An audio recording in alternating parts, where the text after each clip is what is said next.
Hey everybody, welcome to Cast and Court TV. It's your girl, Miss Public Info, here with the latest and greatest and sometimes hated updates of the most high-profile cases going on around the country. Thanks so much for joining me, everybody. Appreciate you. For those of you who are new to the channel, don't forget to subscribe and like. Thanks to my new subscribers. Happy Friday, everybody. We made it to the end of the week. Appreciate you guys for joining. And let's hop to it, guys, because we have an update. Yesterday, I did a story on the former University of Michigan head coach, Sherrone Moore. We have an update today. I told you guys yesterday about how he was fired on Wednesday and then was also arrested later on Wednesday. And prosecutors were trying to figure out if they were going to charge him with assault. Now we have the story. This is Sherrone Moore on the left, the former University of Michigan, the Wolverines head football coach. And this on the right is Miss Paige Shiver, who he was in an illicit affair with for many years, prosecutors say. Let's get into this because Mr. Moore, excuse me, who has been married since 2015 and shares three children with his wife, Kelly Moore. He essentially had been carrying on an affair with this young lady, which was against the University of Michigan's uh, protocols on how their coaches and staff sort of interact with one another. Miss Shiver was on or is on staff at the University of Michigan. She was some sort of team coordinator, and then she got a promotion later this year as an executive assistant. And there is more to this story. Now, yesterday we didn't know quite what was going on. We didn't know if Mr. Moore had been arrested at the school or there was something weird going on with that. But we found out yesterday or today rather, because he was arraigned this morning. We found out today that Mr. Moore was um, essentially arrested after he was uh, basically seen or caught at Miss Shiver's home after the firing, and it just went on from there. Mr. Moore is being accused of stalking Miss Shiver. Uh, Apparently, prosecutors are saying that Miss Shiver broke up with Sherrone Moore on Monday. Then she quickly went to the University of Michigan officials and told them about the relationship.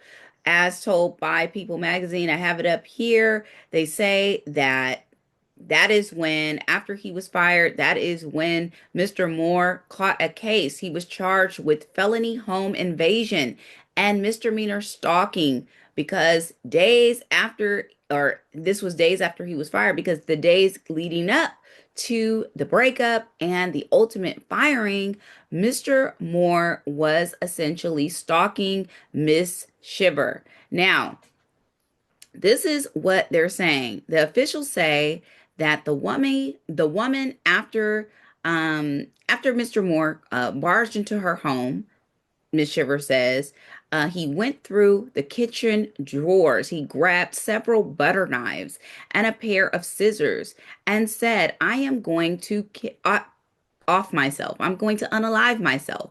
I'm going to make you watch, he tells Miss Shiver. My blood is on your hands. You ruined my life, is what he tells Miss Shiver, because, of course, ruined his life because she told the University of Michigan about this affair that they were having, which was against the University of Michigan codes and standards for their staff. Officials also say that Miss Shiver then called her attorney and said she would alert the police, after which Mr. Moore then left the residence. While prosecutors said that Mr. Moore did not directly threaten Miss Shiver, they claim that the totality of his behavior was highly threatening and considered him a risk to both the public and Miss Shiver. Mr. Moore's attorney now denies that his client was a threat to Ms. Shiver or the public, citing that he has no prior criminal history. Okay, this is crazy. This whole situation, I'm not laughing because it's a joyous. occasion, but rather I'm laughing because this is just so ridiculous. This is ridiculous. So Cats and Court had it wrong yesterday. Basically, I had guessed that he lost his job and then he went off the rails at the office. That was my guess. But never could I imagine in a million years that Mr. Moore lost his job and then ran off. Excuse me, guys. Ran off to the mistress's apartment where he confronts her for ruining his life. So essentially, what happened in this situation is that Mr. Moore and Miss Shiver had this illicit affair that they weren't supposed to be having. Miss Shiver was a staff member there at the University of Michigan. She was working within the athletics department, I'm guessing. She had several positions within the division, and then she got this promotion. Well, this affair has been going on for several years. He's been married to his wife, Kelly Moore, since 2015. They have three children. And so this has been going on for several years with Miss Shiver. Now, it is apparent that at some point recently, Miss Shiver wanted to end the relationship, and Mr. Moore said basically no. He resisted the ending of the relationship, and because of the resisting, and because of all of that, I'm guessing that this is why Miss Shiver went to the University of Michigan because he began to stalk her. Miss Shiver says. Miss Shiver says that he was stalking her, threatening her, all of these things. And so she went to the University of Michigan for help. This is when this all went down. When he came to, uh, when they broke up, essentially, and it was just like a done deal, Miss Shiver then went to the University of Michigan, told them what was going on between her and Mr. Moore, because apparently he had been stalking her in the days leading up to the firing.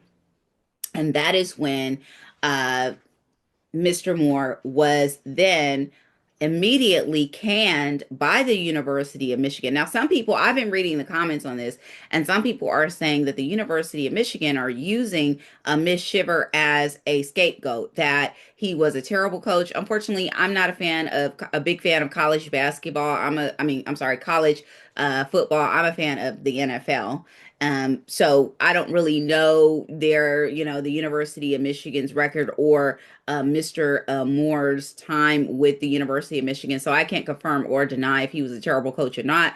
But apparently, there are people in the comments on social media saying he was a terrible coach and that the University of Michigan is using Miss Shiver to essentially scapegoat her for a scapegoat so that they can fire him without any, sort of issue, apparently. Now, I don't know how true that is, but that's what the rumor mill is saying that's what social media rather is saying, right? Now, what the law is saying, because yesterday when he was arrested, there was a bit of, confusion with the prosecutor's office. The prosecutor's office was in the position to investigate whether or not they were going to charge Mr. Moore with assault, essentially. Now, this morning, we are hearing, or this afternoon rather, we are hearing that he was not charged with assault, but rather he was charged with uh felony um in home invasion and several or a few misdemeanor counts of stalking because of what he had done to Miss Shiver. And he was arraigned this morning and he was made aware of those charges. He did bond out of jail. And now he's got no job. He's got nothing going on. So I wanted to sort of continue this story, let you guys know what the interim of this was, because yesterday we weren't quite sure how this was going to turn out, if he was going to be just sort of, if they were going to just let this go as being sort of disturbing the peace or whatever the case was. But it seems to me that it's nothing like that, that this is going to be a situation where Mr. Moore is going to have to face some real repercussions. The prosecutors alleged that Mr. Moore made intimidating, terrifying statements at this woman's home, Miss Shiver, and told her, "My blood is on your hands," because, of course, he blames her for his firing because, of course, she went and hightailed it to the University of Michigan to tell on him as it related to the fact that he essentially they were in this relationship and that he was stalking her. So that is basically the end of his career at the University of Michigan football, at least. But maybe he'll be able to get a job somewhere else. It's pretty doubtful that he will be able to do that, because I tell you one thing about these teams, especially as it relates to professional sports, but also God, I keep saying wanting to say college basketball, but especially college sports, college football, because a lot of money is made with college football. The jersey sales and the stadium tickets and the concessions and the marketing and the PR and all of this. One could argue that college football generates just as much money as NFL teams. So him sort of moving on to another, college team is going to be hard for him to do, especially anytime soon, anytime within the next year. I would be hard pressed to believe that he would, just move on over to another college football team. It'll likely be something a little different for Mr. Moore, who will have to really just really have to hope and wish he can get another job somewhere.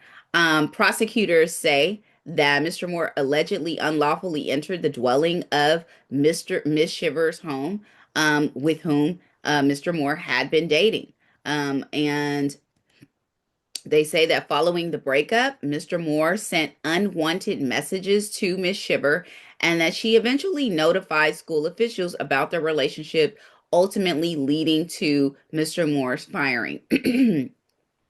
After this, we get more detail that Mr. Moore then allegedly drove to Miss Shiver's apartment and entered before authorities claim he grabbed butter knives and kitchen scissors, threatening to self-harm, threatening to off himself, essentially, and then said, I am going to unalive myself. I'm going to make you watch.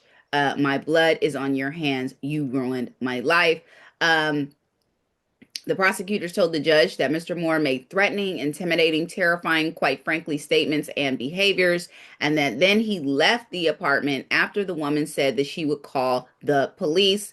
Of course, Mr. Moore appeared virtually from jail for his arraignment. You see him there in the inset photo I have here in that white jail uniform that he has on, and he was granted a bond of $25,000. Now, there was dispatch audio from the police, and during which the dispatcher said a subject called claiming that a male was at the location in the house attacking her, and alleged that the male had been stalking her for months. So he hadn't been stalking her for days, he'd been stalking her for months. She apparently had been trying to end the relationship for months. Didn't know, maybe she didn't know how to end the relationship with Mr. Moore. I'm not sure.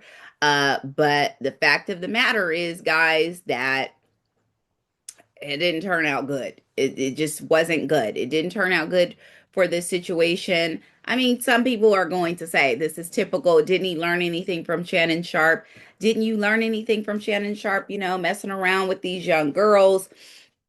Of course, people will say messing around with these young white girls because he is a black man with a very prominent job. Well, didn't you learn anything from messing around with these young white girls?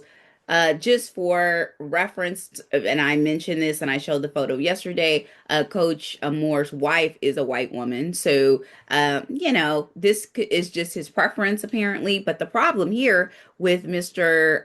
Moore is that he couldn't take no for an answer. When she tried to break up with him, it was a bruise to his ego, and he began stalking her. And the woman just decided to go to the University of Michigan. Now, some people would say, now that's wrong, for her to do. He should have known better. He should have known better that that's kind of like par for course. That's what you get. My thing with the University of Michigan that I want to know is if Mr. Moore is being fired, and I'm sure his legal counsel is asking these questions as well, but if Mr. Moore is being fired for immoral conduct or violating the code of ethics there at the school by having an illicit affair or an inappropriate relationship with a fellow coworker or fellow staffer, Is this not also grounds for Miss Shiver to be fired as well? Hey, I'm not trying to victim blame here. Obviously, he barged into her house. He had been stalking her. He threatened her. I get that. But also, I'm just wondering, shouldn't she also be fired as well? This is very similar to the situation with M.A. Udoka for the Boston Celtics, who was unceremoniously fired from the team after it was found out that he was having an affair with one of the executive's wives. The wife was also an employee of the Boston Celtics, and she was somebody who would search for executive housing for the players and other executives on the team. And after which, both Udoka and the woman were both fired. So I wonder, we're not hearing it now. I wonder if Mr. Moore, I'm sorry, if Miss Shiver was also fired along with Mr. Moore. I think it's only right that Miss Shiver also be fired if Mr. Moore was fired for the conduct and having a relationship. Mr. Moore is 38 years old. They don't mention how old Miss Shiver is, but Miss Shiver is not a minor. She's not a underage. She is a grown adult woman who works there at the University of Michigan, and she should be held by the same standards as Mr. Moore in this situation. We're going to keep our ear to the ground on this. I'm very interested to know what is going to be the backlash on this one as it relates to Miss Shiver, as it relates legally for Mr. Moore, and what is going to happen with this. I'm also going to keep my ear to the ground as to what happens with Mr. Moore's marriage. He's been married to his wife over 10 years, or actually 10 years. They share three children together, three girls, that is. And it's just all very, very interesting. And I think this is a huge, huge tone of irresponsibility for Mr. Moore as a married man. If you don't like your marriage, get out, but don't lose your job, don't lose your livelihood. You never allow this sort of thing to compromise the way you make your money. All right, guys, thanks so much for joining me this Friday. That's going to be it for Cast and Court TV for the day. Appreciate you guys. Don't forget to subscribe and like, and don't forget to engage in the comment and the comments with respect. Obviously, I appreciate you guys. Have a wonderful weekend. Take it easy. And also, as always, stay out of trouble. Peace, guys.